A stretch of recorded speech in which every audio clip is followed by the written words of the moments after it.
Nunca había imaginado vivir sin mi padre, mi madre y mi hermano.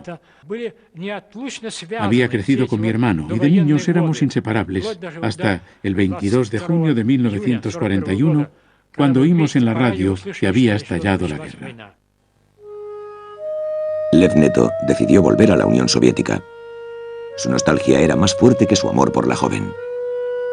Se unió a un grupo de rusos que regresaba, a pesar de las advertencias.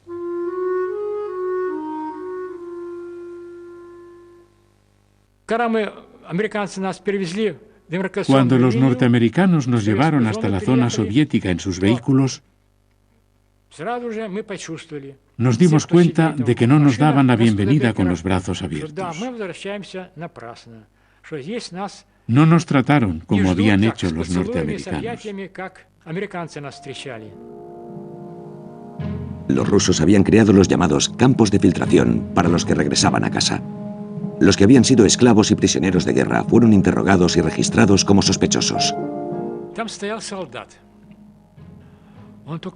Había un soldado mirándonos con gesto agrio y farfullando algo. Por la expresión de su cara, sabíamos que nos estaba insultando. Más o menos decía: ahora llegan estos traidores arrastrándose. Cuando entró en la Unión Soviética, Lev Neto fue arrestado y pasó 8 años en un campo de trabajos forzados en Siberia.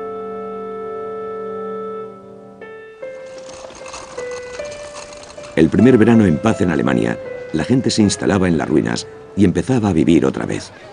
Los alemanes derrotados empezaban a disfrutar de la paz, de la tibieza del sol, de la libertad.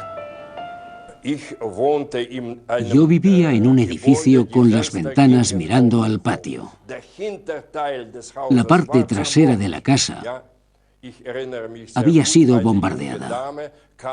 Recuerdo a una mujer joven que tomaba el sol allí en su tumbona porque no había tejados. En Berlín y otras ciudades alemanas abrieron las primeras terrazas de los cafés y los salones de baile y las cervecerías al aire libre estaban llenos de gente con ganas de vivir. El 6 de julio de 1945, el primer tren de cercanías empezó a funcionar otra vez en Berlín, la línea 1 entre Kreuzberg y Wannsee. Era el primer verano en tiempo de paz y las personas empezaron a disfrutar de la vida otra vez, tanto los berlineses como las fuerzas de ocupación. En cuanto llegué a Berlín, saqué de la maleta mi único traje de civil, que no había llevado en 4 o 5 años. Me lo puse, cogí mi sombrero y fui al lago Weissensee. Había una banda tocando y las parejas paseaban y charlaban. Me sentía orgulloso de ir vestido como ellos y de que nadie me reconociera como soldado. Bailar, coquetear y disfrutar por fin de la vida otra vez. Durante los 2 últimos años de la guerra, las fiestas públicas y los bailes habían sido prohibidos en Alemania.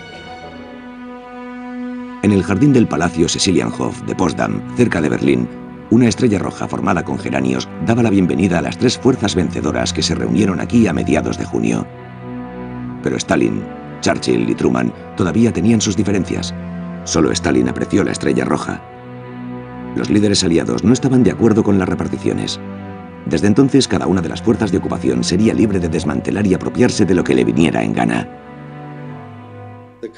Los conservadores y los aislacionistas que había entre nosotros, que habían sido reclutados por el ejército, no estábamos de acuerdo con la alianza con la Unión Soviética. Los 3 grandes, una muestra de unión ante las cámaras. Pero la cuestión era cuánto poder podía tener en Europa la Unión Soviética.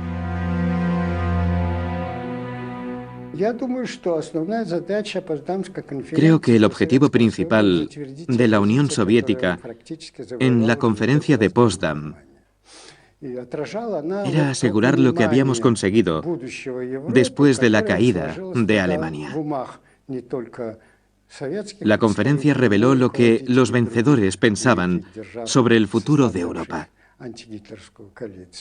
No estaba muy claro qué debía ser Europa. El tema principal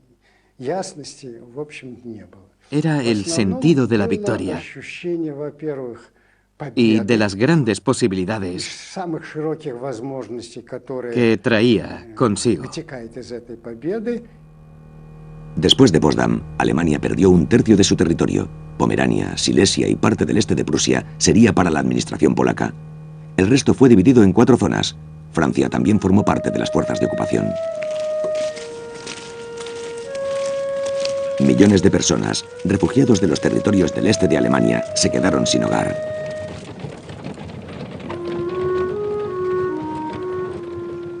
Esos refugiados y expulsados necesitaban refugio. Se dividió a las familias. Los niños que buscaban a sus padres vivían en la miseria y aprendieron a valerse por sí mismos entre las ruinas.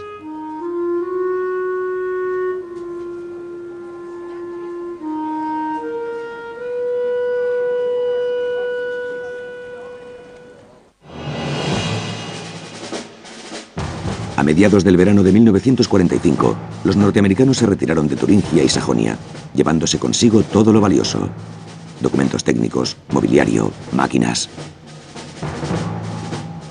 El Ejército Rojo se trasladó a su nueva zona de ocupación.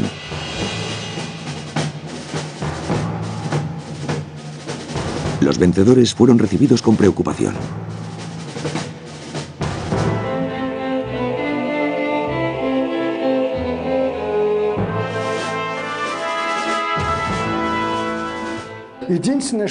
Tuve la sensación de que de pronto todos los alemanes eran antifascistas. Admitían que Hitler había existido, pero decían que personalmente siempre habían estado en contra del fascismo. Tal vez era una forma de autodefensa psicológica. A finales de julio de 1945, los franceses entraron en su nueva zona de ocupación. Baden-Baden, qui fut au milieu du siècle dernier la ville d'eau d'élection des princes allemands et des têtes couronnées d'Europe, connaît aujourd'hui les lois de l'occupation française. Dans ces hôtels, les administrations françaises se sont installées. Dans ces rues circulent les uniformes français. Les 3 couleurs surmontent les noms allemands. Cuando llegué, el ambiente era tenso, de desconfianza. Los alemanes tenían miedo de las fuerzas de ocupación, y era comprensible. Y nosotros temíamos que quienes todavía estaban bajo la influencia nazi no nos recibieran bien. Había mucha desconfianza.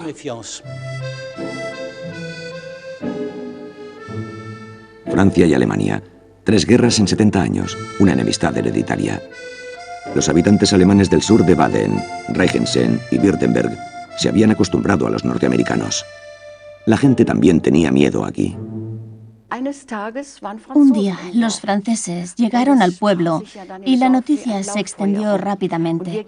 Los niños corrían para ir a verlos.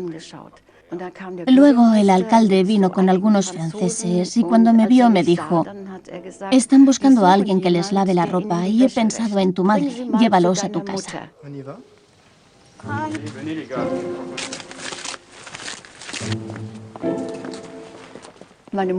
Mi madre se llevó un gran susto cuando me vio llegar a casa acompañada de unos soldados extranjeros. Las mujeres tenían mucho miedo.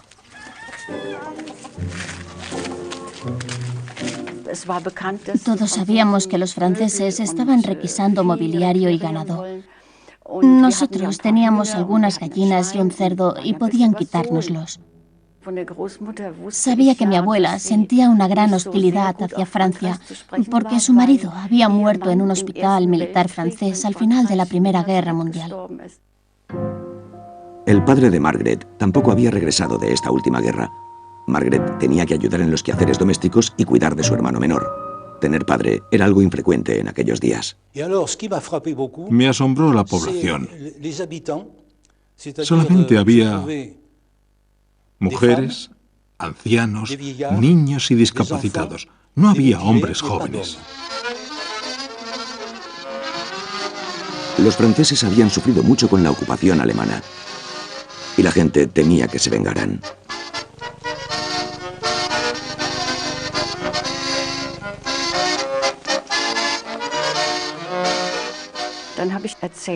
Le dije que el alcalde había dicho que querían que les lavaran la ropa y los soldados empezaron a desnudarse allí mismo, en la cocina. Vaciaron los bolsillos y pusieron sus cosas en el alféizar de la ventana. Los niños nos preguntábamos qué tendrían en los bolsillos. Llevaban cosas que los hombres solían llevar, navajas, mapas y pañuelos, cosas prácticas.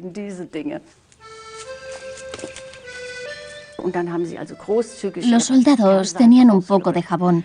Mi madre y mi abuela se pusieron a lavar y empezaron a hablar en alemán, creyendo que los franceses no entenderían ni una palabra.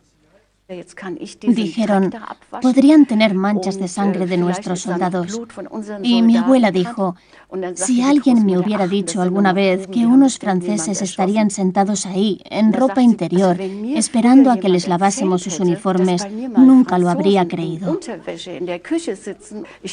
Cuando dijo la palabra franceses, ellos aguzaron el oído y miraron fijamente a las mujeres con desconfianza. ¿De qué estarían hablando? Y mi abuela, que era muy lista, salvó la situación diciendo, solo sé una palabra en francés. Parapluie.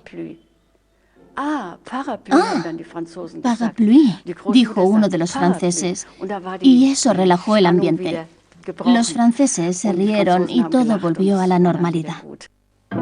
Había muchos encuentros extraños en la Alemania ocupada. Jean-Jacques Messire era un joven soldado francés. Yo estaba alojado en casa de un profesor y su familia. Tenía mi propia habitación. Jean-Jacques Messire había sido aceptado allí por orden del gobierno militar, pero no se sentía a gusto.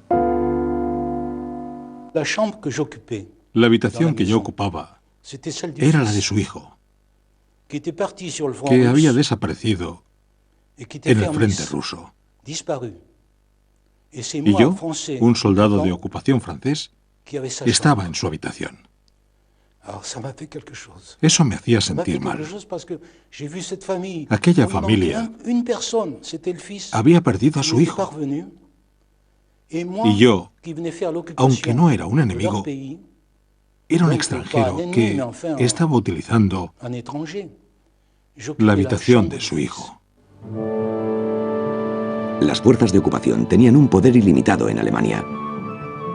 Decidieron repartirse Alemania. El maravilloso verano de 1945 estaba llegando a su fin.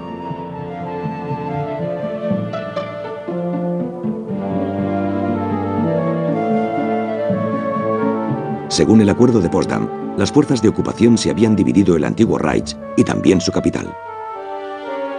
La zona especial de Berlín, que ahora tenía 4 sectores. El destino de Berlín quedó sellado como futura zona en conflicto del mundo político.